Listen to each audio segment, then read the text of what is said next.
अस्सलाम वालेकुम आदाब। दिन भर की बड़ी खबरों में आपका स्वागत है। मैं हूं काजी शफाउल हक और आप देख रहे हैं हमारा एशिया। आइए देखते हैं आज की कुछ बड़ी खबरें। शहर को नशा मुक्त और साफ सुथरा बनाने के मकसद से महानगर पालिका चुनाव के लिए एक नया मोर्चा बनाया गया, जिसका नाम है शहर विकास अघाड़ी। जिले में होने वाले स्थानिक स्वराज्य संस्था चुनावों के लिए अघाड़ी ने अपने उम्मीदवार खड़े करने का ऐलान कर दिया है। देखिए पत्रकार परिषद में अघाड़ी के अध्यक्ष फैसल खान ने क्या कहा। आज की पत्रकार परिषद बुलाने का मकसद ये है कि औरंगाबाद शहर में और पूरे ज़िले के अंदर जो आने वाले इलेक्शंस है उस इलेक्शन के ताल्लुक से औरंगाबाद शहर में और ज़िले के लिए हम सभी दलों ने मिलकर एक अघाड़ी बनाई है जिसका नाम शहर विकास अघाड़ी है। इस अघाड़ी का मैं सबको आपको परिचय दे देता हूँ। सबसे पहले इसमें राष्ट्रीय जनता दल आरजेडी के प्रदेश अध्यक्ष हमारे विजय कंधारे जी है। दूसरा बहुजन मुक्ति पार्टी के सैयद इमरान साहब है हमारे साथ, और राष्ट्रीय मुस्लिम मोर्चा के एडवोकेट मोहम्मद बाउद्दीन साहब भी है हमारे साथ। तहरीक खुदादाद बोल के एक पार्टी है, मंसूर अली टीपू जिसके संस्थापक अध्यक्ष है। ये टीपू सुल्तान के जो ऑफिशियली वंशज है उनकी पार्टी है। आज़ाद स्वाभिमानी सेना हमारे अंसार कादरी है। भ्रष्टाचार विरोधी समिति के साबिर भाई कुछ कारणों की वजह से आज आई, और अतार बिरादरी संगठन एक है जिसके सोहेल भाई है। SRP सत्यवादी रिपब्लिकन पार्टी सज्जाद शफुल अकबती साहब है हमारे साथ। वसीम भाई भी उनके साथ ही है SRP के। लोकशाही विचार मंच के हमारे मेराज खान साहब है। आवाज़ संगठन के जगदीश शिंदे साहब है जो अभी ऑन द वे है, रास्ते में आएंगे इंशाल्लाह। अभी जल जीवन संगठन है एक जिसके हमारे मिर्जा जलील बेग साहब है। जलील भाई आपके आज राष्ट्रीय टाइगर सेना के अरशद खान साहब है जो ऑन द वे अभी आ जाएंगे वो भी। और मराठवाड़ा खिदमत संगठन के हमारे शेख रशीद भाई है। तो ऐसा 13-14 पार्टियों का मिलके, संगठनों का मिलके एक अलायंस। हाँ, एक और मैं भूल गया था, देखिए अभी उनका कंफर्मेशन आया जो इसमें है नहीं प्रेस नोट में, मगर आप उसमें मेंशन कर लीजिए। OBC 80 राष्ट्रीय OBC NT पार्टी संजय कोकरे साहब है मुंबई से। उनके प्रतिनिधि भी है हमारे साथ और बाहर राजकीय पक्ष है, उनके प्रतिनिधि है आ रहे हो। तो इस तरीके से एक हमारा संगठन तैयार हुआ है, और ये संगठन जो है शहर विकास अघाड़ी के नाम से हमने इसको इलेक्शन आयोग के पास भेजे हैं। इलेक्शन आयोग से हमारे को कंफर्मेशन भी मिला है कि आप जितने भी प्रभाग में उसमें लड़ाना चाहते हैं आप लड़ सकते हैं अपने अलायंस के तहत। अब रहा सवाल हमारा शहर विकास अघाड़ी के जो प्रमुख मुद्दे हैं जिसको लेके हम पब्लिक में जाने वाले हैं। देखिए सबसे पहला मुद्दा जो है पानी की समस्या है। आपको तो मालूम है हर 8 दिन में एक बार नल आ रहा है, कई जगहों पे 10-12 दिन के बाद आ रहा है। जबकि पैठन यहाँ से 60 किलोमीटर दूर है। पैठन का जैकवाड़ी डैम जो मराठवाड़े का सबसे बड़ा डैम है, उस डैम का होने के बावजूद औरंगाबाद शहर जो है पानी से वंचित है। इसके लिए कई हज़ारों करोड़ रुपए की निधि सरकार की तरफ से दी गई, मगर कई सालों से जो है इसके ऊपर कोई असर नहीं पड़ा। पानी का जो है 8-10 दिन के बाद ही आ रहा है। दूसरी बात यह है कि पानी की समस्या है। अगर शहर विकास अघाड़ी के हमारे कुछ नगर सेवक या हमारे कुछ प्रभाग में कॉरपोरेटर अगर चुन के आते हैं तो हम किस तरीके से उसको हल करेंगे। तो उसका हल करने का हमारा एक रास्ता हमने निकाले कि हर वार्ड के अंदर एक पानी की टंकी हम तैयार करेंगे, जिसकी वजह से वार्ड की कम से कम समस्या दूर हो सके। दूसरा एक मुद्दा हमारा ये है नशा मुक्त। देखिए नशा मुक्त का अभियान तो चल रहा है, पुलिस उसके ऊपर बहुत सारे केसेस बुक कर रही है, लोगों को पकड़ रही है, उनकी प्रभात फेरी निकाल रही है। मगर ये नशा मुक्त शहर हमारा किस तरीके से हो सकता है, इसके ऊपर गौर करने की एक बात यह है कि अगर हमारे नगर सेवक चुन के आते शहर विकास अघाड़ी की तरफ से, तो शहर विकास अघाड़ी के नगर सेवक हर वार्ड के अंदर जहाँ जहाँ हमारे नगर सेवक होंगे हर वार्ड के अंदर एक नशा मुक्त केंद्र चालू करें। नशा मुक्त केंद्र बोले तो रिहेबिलिटेड सेंटर जो रहता है, जहाँ जो नशे में मुब्तला लोग रहते हैं उनको वहाँ ले जाके नशा छुड़ाने का काम दवा गोलियाँ वगैरह देके किया जाता है। जैसा कि आपको मालूम होगा संजय दत्त जो नशा छोड़ के आए थे, उसी तरीके से नशा मुक्त केंद्र हम हर वार्ड में तैयार करने की पूरी हमारी कोशिशें रहेंगी। शहर में बढ़ती हत्या और अपराध की घटनाओं को लेकर मनसे अब आक्रामक रुख में दिख रही है। जिलाध्यक्ष सुमित खंबेकर ने कहा कि प्रशासन कानून व्यवस्था पर पूरी तरह नाकाम साबित हुआ है और अब वक्त है कि जनता ऐसे तंत्र को जवाब दे। उन्होंने ये भी बताया कि महानगर पालिका चुनाव के लिए मनसे की रणनीति भी तैयार हो चुकी है और पार्टी अब हर प्रभाग में सक्रियता से उतरेगी। सर्व पत्रकार बंधूंचे मी आजच्या महाराष्ट्र नवनिर्माण सेना छत्रपती संभाजीनगर शाखेच्या वतीने पत्रकार परिषदेला हार्दिक स्वागत करतो। खरं म्हणजे तुमची सर्वांची मी माफी मागतो की बऱ्याच दिवसानंतर आम्ही आज पत्रकार परिषद पक्ष म्हणून घेतोय, परंतु आजच सकाळी महानगरपालिकेची सोडत झाली आणि त्या पद्धतीने पक्ष म्हणून आम्हाला आमची भूमिका जनतेसमोर आणि आपल्यासमोर आणणं गरजेचं होतं आणि त्या पद्धतीने आज ही पत्रकार परिषद आम्ही पदाधिकारी आयोजित करत आहोत। मी सुमित खांबेकर, जिल्हाध्यक्ष महाराष्ट्र नवनिर्माण सेना, माझे सहकारी बिपिन नाईक महानगर प्रमुख आहेत, माझे सहकारी आशिष सुरडकर शहराध्यक्ष आहेत, माझे दुसरे शहराध्यक्ष सहकारी गजन गौडा पाटील, अभय देशपांडे जनहित कक्ष आणि मनीष जोगदंड वाहतूक सेनेचे जिल्हाध्यक्ष आणि इतर सर्वच पदाधिकारी इथे उपस्थित आहेत। मी तुमच्या हातामध्ये जे पत्र दिलेलं आहे ह्याच्यातलं पहिलं जे ब्रीदवाक्य मी घेतलेले ते लुटारूंना झोडपणार हे ब्रीदवाक्य मी जे पुरावे देणार आहे त्याच्यासाठी घेतलेलं आहे आणि याच भूमिकेवर महाराष्ट्र नवनिर्माण सेना आगामी महानगरपालिकेची निवडणूक लढवेल। मला सांगायला अत्यंत दुर्दैवाने सांगू इच्छितो की गेल्या 30-40 वर्षामध्ये छत्रपती संभाजीनगर महानगरपालिकेची आणि शहराची ज्या पद्धतीने डेव्हलपमेंट होणं गरजेचं होतं ती झाली नाही, म्हणून ह्या शहराची अशी परिस्थिती आलेली आहे। उदाहरण द्यायचं झालं तर या छत्रपती संभाजीनगरमधले जे तरुण मुलं आहे, आज तुम्हालाही सगळ्या पत्रकार बंधूंना माहिती की सगळ्यात मोठ्या प्रमाणावर ते मुलं पुण्याला आणि मुंबईला शिफ्ट झाले। मग छत्रपती संभाजीनगरमध्ये रोजगार उपलब्ध झाला नाही म्हणून त्या मुलांना इथून शिफ्ट व्हावं लागलं। परंतु काय झालं की इथल्या राजकीय लोकांना भावनेचं राजकारण हे इतर राजकारणापेक्षा मोठं वाटतं, म्हणून ह्या मुलांवर स्पष्टपणे मी सांगू इच्छितो की अन्याय झालेला आहे। मी आज जे मुद्दे तुमच्यासमोर मांडतोय हे इथल्या छत्रपती संभाजीनगरच्या शहरातील नागरिकांचे मूलभूत प्रश्न आहेत। इथं कुठल्याही जातीचा धर्माचा प्रश्न नाही, हे जे मुद्दे आहेत ते इथं राहणाऱ्या प्रत्येक नागरिकाच्या मनातले मुद्दे आणि ह्याच मुद्द्यांच्या अवतीभोवती वेळोवेळी 2006 पासून ते आज 2025 पर्यंत महाराष्ट्र नवनिर्माण सेनेने आंदोलन केलेलं आहे। याचे साक्षीदार तुम्ही सर्वच आणि नागरिक देखील आहे। तर मी जसं तरुणांचा मुद्दा मांडला, खरं म्हणजे मला एका गोष्टीचं आश्चर्य वाटतं, मी जो दुसरा मुद्दा आज मांडलेला आहे हे काही टिपिकल मुद्दे जे आम्ही तुमच्यासमोर आणतोय ज्याच्यावर महाराष्ट्र नवनिर्माण सेना लढणार आहे। ह्याच्या व्यतिरिक्त माझ्याकडे आमच्या पदाधिकाऱ्यांकडे मुद्द्यांचा भांडार आहे, परंतु काय झालं विरोधी पक्ष नेता ज्या पद्धतीने बोलायला पाहिजे होता त्या पद्धतीने विरोधी पक्ष नेत्याने ती भूमिका इथं बजावली गेली नाही। महाराष्ट्र नवनिर्माण सेना त्या पद्धतीने ती भूमिका बजावत होता। म्हणजे एकच उदाहरण मी सांगतो, परवाच्या दिवशी वंदे मातरम गाण्याचा जो कार्यक्रम झाला, निश्चितच वंदे मातरम गाणं सगळ्यांनी म्हटलं पाहिजे, तो आपला अभिमान आहे।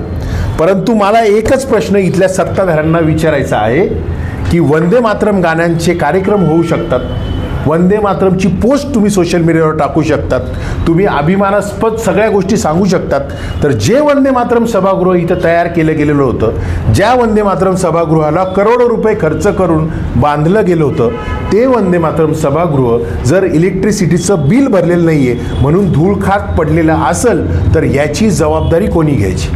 या मूलभूत प्रश्नांकडे बोलायचंच नाही। चमकोगिरीचं राजकारण जे चाललेलं आहे एवढ्या दिवसापासून शहरामध्ये, मला फक्त त्याच गोष्टीवर विचारायचं आहे की तुम्हाला कुणालाही असं वाटलं नाही का की वंदे मातरम सभागृह चालू व्हायला पाहिजे? आपण एकीकडे भूमिपूजन करतो, आपण एकीकडे फोटोज काढतो, आपण सगळ्या गोष्टी करतो, परंतु एकदा काम झाल्यानंतर त्याच्याकडे लक्ष देण्याची जबाबदारी कोणाची? ही जबाबदारी प्रशासकांची पण होती, ही जबाबदारी अधिकाऱ्यांची पण होती। परंतु दुर्दैवाने या शहरातील कुठलाही राजकीय पक्ष आणि कुठलाही अधिकारी या प्रश्नावर बोलताना दिसला नाही। मी जे बोललो की लुटारू वंदे मातरम सभागृहाच्या नावाने पैसे हे स्वतःच्या खिशातून टाकत नाही, मी आज त्या सर्व अधिकाऱ्यांना लोकप्रतिनिधींना सांगू इच्छितो, तुम्ही एखादी गोष्ट काम करताय तर आमच्यावर उपकार करताय असं समजू नका। जे पैसे तुमच्याकडे कर रूपी जमा झालेले आहेत तेच पैसे तुम्ही नागरिकांच्या सेवेसाठी वापरत आहात. त्याच्यामुळे तुम्ही कुठेतरी उपकार करताय, ही उपकाराची भाषा ठेवू नका. तुम्हाला लोकांनी निवडून दिलेलं आहे तर लोकांनी सेवेसाठी निवडून दिलं आहे, परंतु वंदे मातरम सभागृहाची अशी अवस्था ज्यांनी करून ठेवली त्यांनाच मला प्रश्न विचारायचा आहे. मी ठेवला तिसरा प्रश्न मी जो ठेवतो, म्हणजे हा तर प्रश्न म्हणजे संभाजीनगर शहरातल्या प्रत्येक माणसाचा आहे. इथं प्रत्येकजण येणार, इथं मंत्री येणार, इथं अधिकारी येणार, ते प्रत्येक वेळेस डेट देणार. पाण्याची डेडलाईन आम्ही देतोय, आम्ही डिसेंबर महिन्यामध्ये देतोय. मला आश्चर्य ह्या गोष्टीचं वाटलं, कंपनी अधिकारी हे कोर्टाला पण डेट्स देत आहे आता. म्हणजे आजपर्यंत संभाजीनगर शहरातल्या नागरिकांना जे लोक डेट देत होते, जे दिवस देत होते, ते आता कोर्टाला पण द्यायला लागलेले. खरं तर माझी इच्छा होती, ज्यांनी 150 कोटी रुपयाची योजना 2700 कोटी रुपयावर नेली, मग अशा लोकांचं करायचं काय होतं? हीच लुटारूंची टोळी होती. 150 कोटी रुपये लोकांच्या खिशातले होते, ते 2700 कोटी रुपयावर नेले. म्हणजे कुठेतरी सर्वसामान्यांचा पैसा हा सुरडा झालेला आहे. आणि अजूनही एवढ्या दिवसानंतर पाणी मिळत नसेल तर 20-30 वर्षानंतर 8 दिवसांनी येणाऱ्या लोकांनी कुणाला प्रश्न विचारायचे? खरं म्हणजे त्या लोकांनी, त्या अधिकाऱ्यांनी स्वतःचे कान धरून उठबशा मारायला पाहिजे होते, की जे दररोज डेट्स देतात, जे दररोज सांगतात की आम्ही डिसेंबरमध्ये पाणी देणार, आम्ही सप्टेंबरमध्ये देणार. तुमच्याच पेपरमध्ये बातम्या आलेल्या आहेत की या शहरामध्ये मार्चची डेडलाईन दिली, या शहराला जानेवारीची डेडलाईन दिली. मग अजूनपर्यंत ती गोष्ट होत नसेल तर याला जबाबदार कोण? टेंडर वाढवणारे, टेंडरची रक्कम वाढवणारे आणि रक्कम मंजूर करणारे हेच जबाबदार आहे. पुन्हा तोच प्रश्न की तुमच्या खिशातून पैसे जात नाही ना, मग आम्हाला काय फरक पडतोय? ती 150 कोटी रुपयाची योजना 2700 कोटी रुपये जरी झाली तरी आपल्या खिशातून पैसे जात नाही. त्याच्यामुळे छत्रपती संभाजीनगरचा जो कराचा पैसा होता तो कुठंतरी लुटला गेला आहे असा माझा स्पष्ट आरोप आहे. माझा जो चौथा आरोप आहे, म्हणजे तुम्हाला आश्चर्य वाटेल की एकीकडे आपण डेव्हलपमेंटच्या गप्पा मारायची की पुणे किती डेव्हलपमेंट झालं बघा, तिथं किती मोठ्या प्रमाणावर पूल झाले बघा, तिथं सगळ्या गोष्टी डेव्हलपमेंटच्या आपण मारतो. परंतु ज्या जालना रोड शहरावर, ज्या जालना रोडवर पूर्ण या शहराचं या भवितव्य अवलंबून आहे, त्या शहराच्या डेव्हलपमेंटच्या बाबतीने, त्या रोडच्या डेव्हलपमेंटच्या बाबतीने काय झालं? तो रस्ता मोठा होणार, नगर नाक्यापासून केम्ब्रिजपर्यंत करायचा. मग त्याच्यासाठी बैठका घेतल्या, सुभेदारी गेस्ट हाऊसवर बैठका झाल्या, रामा इंटरनॅशनलला बैठका झाल्या. मग त्या बैठकांसाठी सरकारी लोकांनी कुठून पैसा खर्च केला? तर तो पैसा खर्च केला पुन्हा एकदा आपल्याच खिशातून. बैठकांवर बैठका झाला. आजही जालना रोडची अवस्था तीच आहे. संध्याकाळी 6:30 नंतर 6 नंतर या संभाजीनगर शहरातल्या लोकांना प्रश्न विचारा की त्यांना किती मोठी अडचण येते. आज या क्रांती चौकामध्ये अक्षरशः या आपल्या समोरच्या चौकापर्यंत, गुरु गोविंद सिंग चौकापर्यंत लाईन लागलेली असते. मग ह्याला जबाबदार कोण आहे? ह्याला नियोजन म्हणतात. जर तुम्ही नियोजनाचे गप्पा मारतात, जर स्वतःच्या कॉलर्स मोठे म्हणता, तर या नियोजन आहेत का? हा प्रश्न मला त्यांना विचारायचा आहे. आणि हा मला असं वाटतं या संभाजीनगर शहरातल्या सगळ्यात मूलभूत प्रश्न आहे की ह्या जालना रोडचं जो रुंदीकरण करणार होतो, जे ब्रिजेस वाढवणार होतं, त्याचं झालं काय? फक्त पुन्हा डेट्स मिळणार, एखादी कमिटी येणार, ती सांगणार की आम्ही एवढी रुपयाची तरतूद करतोय, आम्ही हे करतोय. कुठली तरी एजन्सी आणायची. बरं, एजन्सी ज्या आणलेल्या त्या बाहेरच्या आणतात, ज्या एजन्सीला काही माहितीच नसतं शहराचं, त्या एजन्सी येतात आणि ते सांगतात आम्हाला की आम्ही असं असं काम करणार. त्याच्यामुळे हाही एक महत्त्वाचा मुद्दा आम्ही मांडतोय. तिसरा आणि पाचवा 6वा महत्त्वाचा मुद्दा आहे. आज गुलमंडी असो, औरंगपुरा असो, निराला बाजार असो, लाज वाटती. जसं मी जालना रोडचं उदाहरण दिलं, गुलमंडी औरंगपुरा भागातले जे रस्ते तुम्ही बघा, तुम्ही कार घेऊन जाऊ शकता का? नाही. इथली सर्वसामान्य जनता खरेदीसाठी व्यापारी लोकांकडे जाऊ शकत नाही. तुम्ही एक पार्किंग मला दाखवा महानगरपालिकेची. पैसे घेतात ना महानगरपालिका. मग एवढ्या वर्षामध्ये, 20-30 वर्षामध्ये व्यापाऱ्यांसाठी किंवा इथल्या नागरिकांसाठी एक पार्किंग देऊ शकलो नाही आपण. गुलमंडीवर देऊ शकलो नाही ना, आपण औरंगपुऱ्यामध्ये देऊ शकलो. तिथं आज 2 व्हीलर घेऊन जाऊ शकत नाही. हातगाड्यांचं अतिक्रमण झालेलं आहे. इतर सर्व गोष्टी अडचणीत आलेल्या आहेत. रस्ता मोठा झाला नाही ना, मध्यंतरी म्हणत होते फुटपाथ करायचं. काय झालं? फुटपाथचं दोन्ही साईडनी करायचं. गाड्या उचलायला सायकल ट्रॅकसाठी पैसे ठेवलेले होते. त्या सायकल ट्रॅकच्या वेळेस पण आम्हीच आंदोलन केलेलं होतं, तुम्हाला आठवत असेल. मुळात मुद्दा एवढाच होता की मोठे मोठे गाजर आणि आश्वासनं द्यायचे, पेपरमध्ये हेडलाईन छापून आणायच्या, परंतु कुठलंही काम झालेलं नाहीये. हे स्पष्टपणे उदाहरण ह्या शहरातलं पण आहे. जो सगळ्यात मी जो म्हणतो की लुटलं गेलं त्याचं उत्तम उदाहरण तुम्हाला मी आज देतो. म्हणजे पाण्याच्या पाईपलाईन आहेत, पाणी टाकताना पाईपलाईन आहे. तुम्ही कुठल्याही एरियामध्ये जा, ज्या ठिकाणी पाईपलाईनचं काम झालंय तुम्हाला त्याच्या साईडला 2 किंवा 3 कमीत कमी पाईप पडलेले दिसतील. ह्यांच्या बापाचे पैसे हे जे फेकून जातात, ह्यांच्या बापाचे पैसे या एकेका पाईपची किंमत हजारो रुपयांमध्ये. मग कोणी बोलायला तयार नाही. आज प्रत्येक एरियामध्ये जर आपण प्रत्येक वॉर्डाचा विचार केला तर कमीत कमी 4-4 पाईप जरी असले तरी 100 ते 150 पाईप मी तुम्हाला फोटोसहित दाखवू शकतो. मग हे फेकतात, लोक चोरून नेत असतील, त्या चोरट्यांवर कारवाई होणार नाही. मग हा पैशाचा जो अपव्यय चाललेला आहे हा कुणाच्या खिशातून चालला तर तो इथल्या लोकांनी जो टॅक्स दिलेला आहे त्याच पैशातून हा खर्च आला. बरं, याच्यावर कोणी बोलायचंच नाही. आजपर्यंत एकाही राजकीय पक्षाने सांगितलं नाही की जो कॉन्ट्रॅक्टर काम करतोय तो पाईप कसा सोडून जातोय, रस्त्यावर पाईप टाकतात. आश्चर्य या गोष्टीचं वाटतं. नियोजन शून्य कारभारचं उत्तम उदाहरण म्हणजे तुम्हाला जर पाईपलाईनचं काम करायचं आहे, तुम्हाला ड्रेनेजचं काम करायचं आहे तर तुम्ही सिमेंटचा रस्ता खोदतायत. नियोजन शून्य अधिकारी जे UPSC आणि MPSC पास झालेले लोक आहेत त्या लोकांचं नियोजन शून्य कारभार होता, म्हणून ह्या शहराची ही अवस्था झाली. पहिले रस्ता करतात, नंतर टेंडर काढतात, नंतर खोदतात, नंतर पाईपलाईन टाकतात, नंतर ड्रेनेजची लाईन टाकतात आणि पुन्हा रस्ता करतात. या लॉबीला सपोर्ट करणारे अधिकारी इथे. पूरे देश में चुनावी माहौल गर्म है और इसी बीच उप मुख्यमंत्री एकनाथ शिंदे का बड़ा बयान सामने आया है. उन्होंने विपक्ष पर जमकर निशाना साधा और कहा कि जो कभी वोट चोरी और घोटालों के आरोपी थे वो आज दूसरों पर आरोप लगा रहे हैं. सुनी पूरा बयान. ज्यांनी मोदी साहेबांचं सरकार यायच्या अगोदर ज्यांनी नोट चोरी केली, भ्रष्टाचार केला, स्कॅम केले, घोटाळे केले, ते नोट चोरीवाले वोट चोरीचा आरोप करतात. यापेक्षा काय दुर्दैव असू शकतं. आणि म्हणून मोदीजींनी 2014 नंतर ज्या देशाला विकासाकडे नेलेलं आहे, आर्थिक महासत्ता आपला देश बनतोय, आत्मनिर्भर आपला देश बनतोय, आत्मसन्मान मिळवून देण्याचं काम मोदीजींनी केलंय.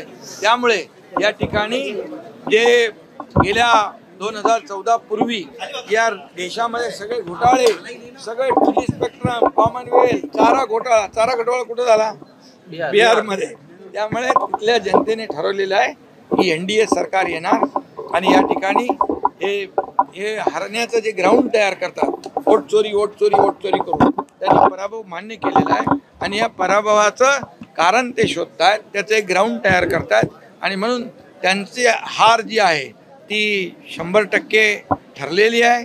जेव्हा ते जिंकतात तेव्हा सांगतात सगळं बरोबर आहे, इलेक्शन कमिशनचा निर्णय बरोबर, वोटिंग मशीन बरोबर.